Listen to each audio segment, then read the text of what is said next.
All right, so Karen's going to show us this nice warm-up. She's starting with her shoulders rolling up and around, and we always try to roll the shoulders back to counteract all of the tension in the shoulders forward that we do throughout the day. And notice how she's getting bigger and bigger with the arms. Good, one more time. Beautiful. All right, why don't we go to all fours on the floor.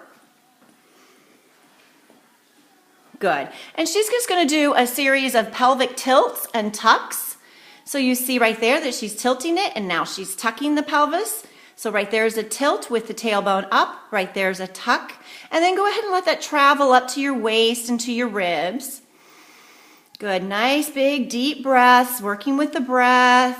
You can probably go a little bit slower and slow down the breath a little bit more now. Good, and then now give me a really good cat. Pull up, up, up, push away from the floor as much as you can. Good, and then now give me a really good cow. Sink it down. That's beautiful. That's perfect. Let's do that again. Cat, push up, push up, push up. Hollow out the belly, and then back. Cow. Good. And then let's go open up your knees wider than hip distance. Bring your toes together, but let's lay them flat so the shoe, yeah, there you go. And then now slowly push your hips back towards your heels. Try to see if you can get the hips on the heels. Good. And then now you can spend some time and just maybe walk your hands out and get nice and long. I'm going to turn the screen.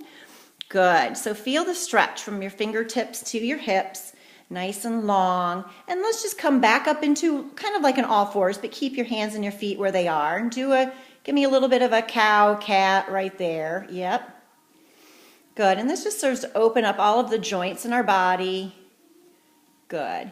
And then now, again, nice and slow, hips back down to your heels.